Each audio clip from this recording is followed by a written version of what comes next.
Vivimos una realidad en las que miles de personas sufren cada día episodios en los que hacen que su situación personal se sienta especialmente vulnerable. Este tipo de personas han de recurrir o habitualmente recurren a terceras personas que eh, se supone que se les tiene que o le van a ofrecer algún tipo de ayuda, ya sean sus amigos, ya sea su familia, personas cercanas de su entorno más cercano y que suelen confiar esa situación pues que tanto les preocupa y que les atormenta en su día a día. Nosotros como servidores públicos, en este caso como policías, eh, nos encontramos a diario con este tipo de situaciones y este tipo de personas que recurren a nosotros y que no siempre sabemos ofrecerle un trato adecuado, y no porque no les tratemos bien y no porque no queramos ofrecerle este tipo de ayuda, sino porque algunas veces no estamos capacitados por falta de formación, por falta de experiencia o porque incluso a veces pues no tenemos los suficientes recursos como para poder ofrecer una atención optimizada a una persona que está sufriendo con una intensidad suficiente como para que su vida se vea afectada de una manera significativa. Como servidores públicos somos facilitadores de bienestar, es decir, intentamos que las personas, que los ciudadanos vivan en paz y vivan lo mejor posible. No solamente nos ocupamos de detener a delincuentes, que también, por supuesto que sí, pero otra de nuestras facetas, otra de nuestras tareas que tenemos encomendadas es la de atender a personas que están sufriendo, personas que recurren a la policía porque viven situaciones límite y buscan algún tipo de solución. Dado la importancia de que tiene el atender de forma correcta y optimizada a una víctima, he decidido hacer este vídeo explicando cuatro pautas muy sintetizadas, muy simples, que deberían ser obvias, todos deberíamos aplicar, de hecho algunos compañeros las aplican y además muy bien, pero que sin embargo, desgraciadamente, no se nos enseña, no se nos adiestra a poder intervenir con este tipo de casuísticas, con este tipo de personas y hacerlo de forma óptima. Estas pautas vamos a iniciarlas mirando un poco hacia adentro, mirando hacia una introspección hacia nuestro interior y evaluando realmente si en el momento en el que nosotros atendemos a una víctima, nuestro estado emocional es el adecuado para poder atender a una víctima en concreto. Tengamos en cuenta de que cuando una persona recurre a un policía, cuando recurre a un amigo, a una amiga, en busca de ayuda, imaginaros que ese amigo, esa amiga, este policía, también está pasando por un mal momento y empatiza, pero empatiza en exceso. Es decir, imaginaros menudo drama si me están explicando una persona que ha sido víctima de una agresión sexual, por ejemplo, un maltrato, unas coacciones, unas amenazas. Se siente amenazada, siente miedo, se siente débil y vulnerable y sin embargo, con el policía o con la persona que en teoría le tiene que ayudar, emocionalmente se encuentra igual o peor. Pues tenemos un problema, porque vamos a empeorar aún más la situación de esa persona.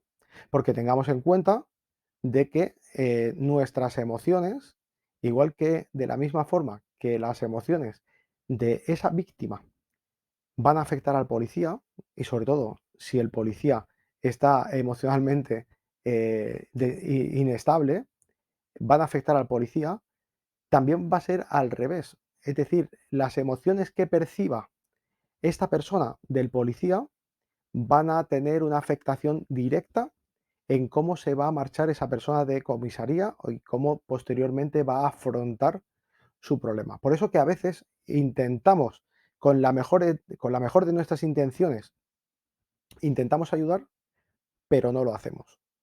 Y no lo hacemos pues porque ponemos en una situación todavía peor, más dramática, dramatizamos la situación, que yo no digo que se le quite la importancia que tiene, pero sí que es importante suavizarlo y es importante, sobre todo, intentar equilibrar el estado emocional en el que se encuentra esa persona, como mínimo suavizarlo, para que a partir de ahí se pueda construir una base sólida en la que buscar una, pues eso, una posible solución. Por lo tanto, lo primero que se debe hacer es intentar buscar un interlocutor válido. Un interlocutor en el que si, por ejemplo, es una violencia de género, no haya sufrido una violencia de género o una violencia doméstica, o no haya sufrido una agresión sexual y sobre todo que no lo tenga superado o que haya sufrido algún tipo de maltrato. Todos tenemos nuestras mochilas cargadas de nuestras experiencias personales y esas experiencias personales al final van a condicionar nuestra forma de comportarnos y nuestra forma de reaccionar al entorno, nuestra forma de reaccionar a información, en este caso, que recibimos del entorno, concretamente de una víctima. Por lo tanto, lo primero, establecer un interlocutor válido. Y un interlocutor válido será esa persona equilibrada y que tenga una facilidad de comunicarse de una forma óptima, para que su estado emocional no tenga un impacto negativo en el interlocutor, en este caso en la víctima.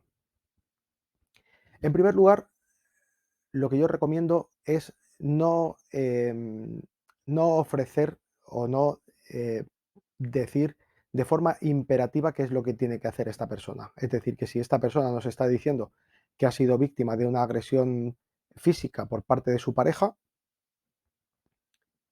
no le digamos, tú lo que tienes que hacer es alejarte de tu pareja, dejarla, porque es que la solución es muy fácil, porque tienes que hacer esto, tienes que hacer esto. No, es importante ofrecer información. Una persona ha sufrido una agresión sexual. Tenemos que ofrecerle información de cuál será el proceso o cuál puede ser el proceso que ha de seguir para que se suavice ese impacto emocional, para que se le pueda ofrecer ayuda y para que además esta persona pueda recurrir a los recursos que ella en ese preciso instante quiera recurrir. Solamente de esta forma será efectivo. Si nosotros le ofrecemos un abanico de posibilidades y esta persona decide entre ese abanico de posibilidades cuál ha de elegir, seguramente nos tendrá como un referente, como un amigo, y en el caso de que después las cosas no les vayan bien, seguro que va a volver a nosotros. Y seguro que tendrá a quien recurrir. De lo contrario, nos encontraremos en situaciones en las que si nosotros le decimos, aléjate de tu víctima, aléjate, son consejos que se pueden dar, son alternativas que tiene que tener, pero no de forma imperativa. Porque si se lo transmitimos de forma imperativa, lo que nos encontraremos es que cuando esa persona, y si recordamos el ciclo de la violencia, es un ciclo que se va repitiendo y la fase de explosión, la fase de violencia se suele dar y después suele haber una fase de reconciliación que se suele repetir.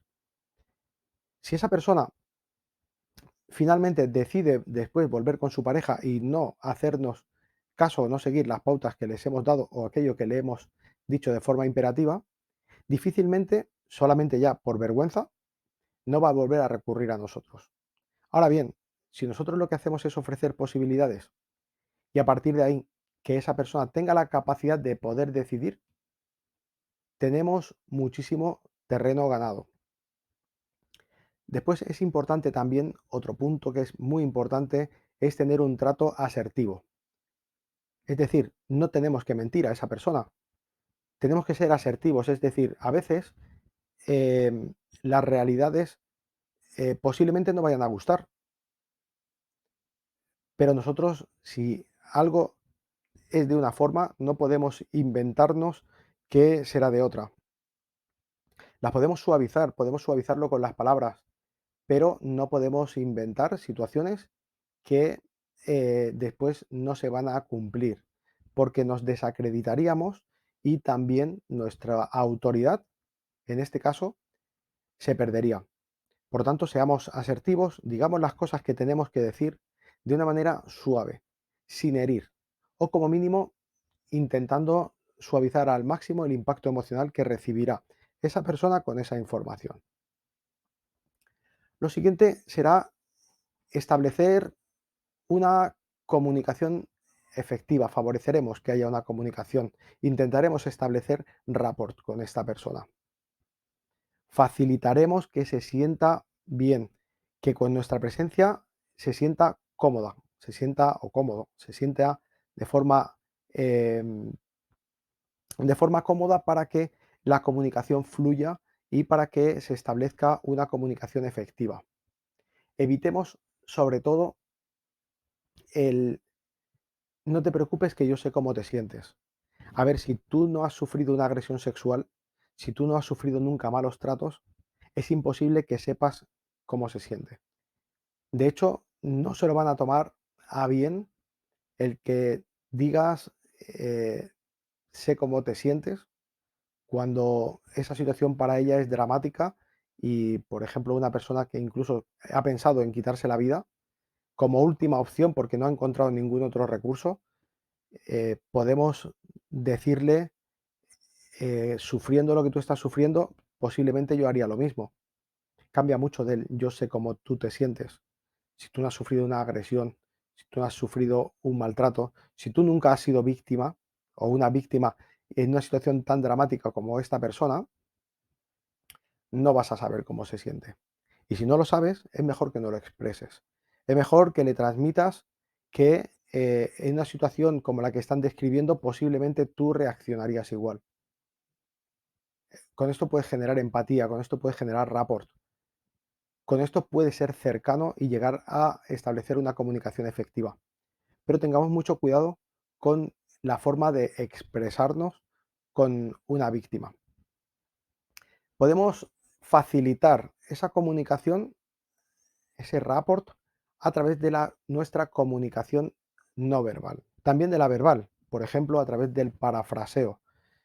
Es decir, en el momento en el que nos están explicando una secuencia, nos están explicando su historia, esa historia que le hace tanto daño, podemos sintetizar y parafrasear con sus propias palabras aquello que nos están diciendo.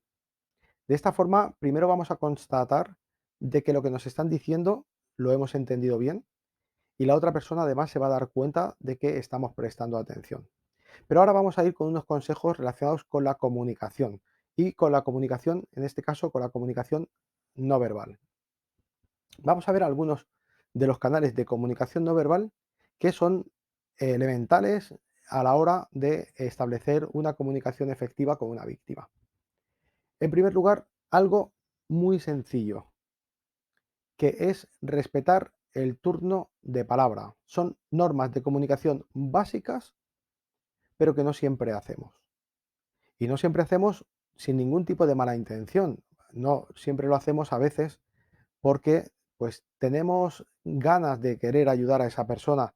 Tenemos información que poderle ofrecer, que sabemos que le puede ir bien y le puede ayudar. Y nos adelantamos, incluso interrumpimos a esta persona y decimos rápidamente la nuestra. La escucha activa es un elemento fundamental dentro de la comunicación, especialmente con una víctima. Escuchando de forma activa a una víctima, en primer lugar, le vamos a transmitir que esa persona es importante para nosotros y se va a sentir importante. Y tengamos en cuenta que una persona cuando es víctima, a veces se siente que no es importante para nadie. Si además recurren a nosotros y cuando está recurriendo a nosotros lo interrumpimos y prácticamente no la dejamos expresarse y además le decimos lo que tiene que hacer, pues va a continuar siendo una víctima.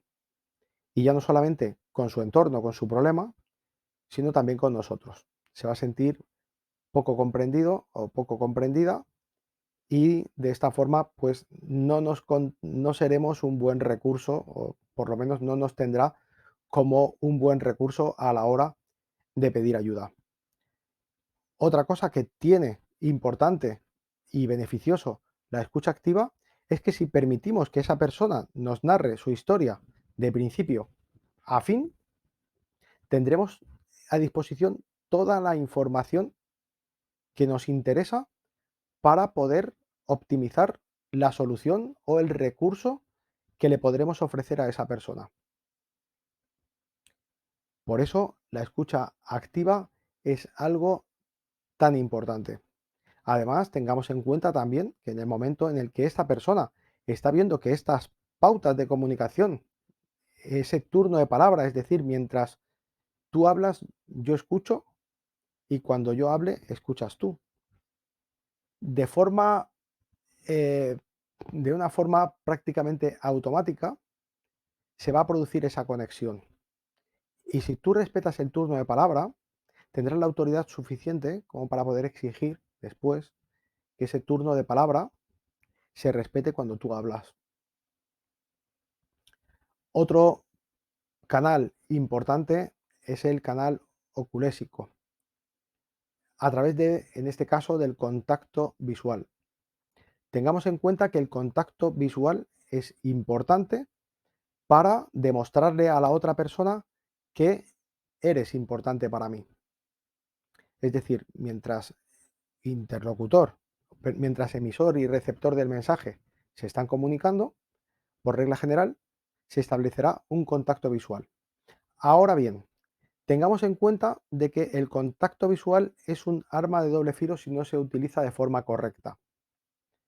El contacto visual eh, es una declaración de intenciones, es decir, yo estoy interesado en ti, en este caso porque me estoy comunicando contigo y te estoy ofreciendo un mensaje.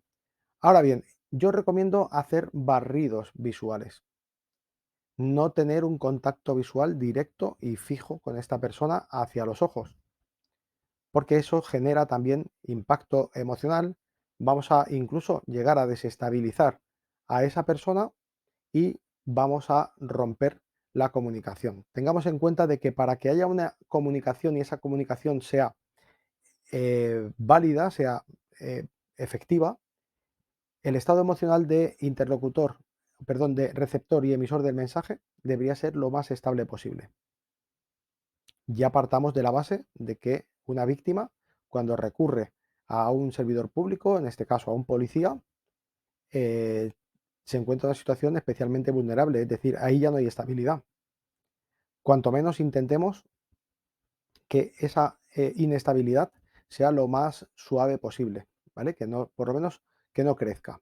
Y a través del impacto visual, es decir, a través del contacto visual mantenido, si lo mantenemos de una forma constante a los ojos, podemos hacer que ese estado emocional se desestabilice aún más. El siguiente sería el canal proxémico, cómo utilizamos el entorno, cómo utilizamos el espacio a la hora de comunicarnos con otras personas, en este caso con una víctima. Tengamos en cuenta de que, aun siendo policías, también intervenimos en situaciones, intervenciones asistenciales. En este caso, una de ellas es cuando atendemos a las víctimas. Tener un control del entorno, es decir, del espacio, es muy importante porque también el espacio es un generador de emociones. Es decir, cuando una persona se siente vulnerable, por regla general, está bien que establezcamos un contacto físico directo. Está bien, por ejemplo, que en algún momento puntual haya contacto físico entre emisor y receptor del mensaje. Ahora bien, hay que tener mucho cuidado cómo se utiliza ese recurso. Hay que tener mucho cuidado porque eso puede mitigar mucho el dolor, puede suavizar el dolor de esa persona, pero también le puede generar un impacto negativo. Podemos hacer que esa persona se sienta eh, invadida en su espacio, se sienta más insegura y tenga un efecto contrario. Por eso tenemos que mirar y tenemos que evaluar siempre lo que yo considero y lo que yo llamo acción-reacción. Es decir, yo hago un movimiento y observo cómo reacciona el interlocutor. Si yo me aproximo sin tener contacto físico, y esa persona veo que hace un movimiento de retroceso, evidentemente nunca estableceré contacto físico, porque esa persona no es una buena candidata para establecer contacto físico, puesto que ya me está mostrando que el mero acercamiento dentro de su distancia íntima ya lo está rechazando. Por lo tanto, siempre hay que evaluar a través de la conducta cuál es la reacción idónea que permite si ese contacto físico será el adecuado o no. Siempre es importante eso, es importante hacer una evaluación antes de acercarnos. Otro elemento importante es si nosotros tenemos a una víctima y esa víctima se encuentra sentada, estamos a diferencia de altura, sería adecuado, sería conveniente de agacharnos y ponernos a una misma altura al que se encuentra la víctima. Intentar evitar barreras físicas, es decir, si hay una mesa para atender a una víctima, lo adecuado sería eliminar cualquier tipo de barrera que pueda generar, pues eso, un rechazo hacia la víctima. Pero siempre, como ya he dicho antes, evaluando la acción-reacción. ¿Cómo reacciona nuestro interlocutor ante un acercamiento? ¿Que acepta el acercamiento? Seguramente si es una víctima recibirá de muy buen gusto el hecho de que incluso pueda haber un pequeño contacto físico. Si no es así, si no es así, os recomiendo que no lo hagáis.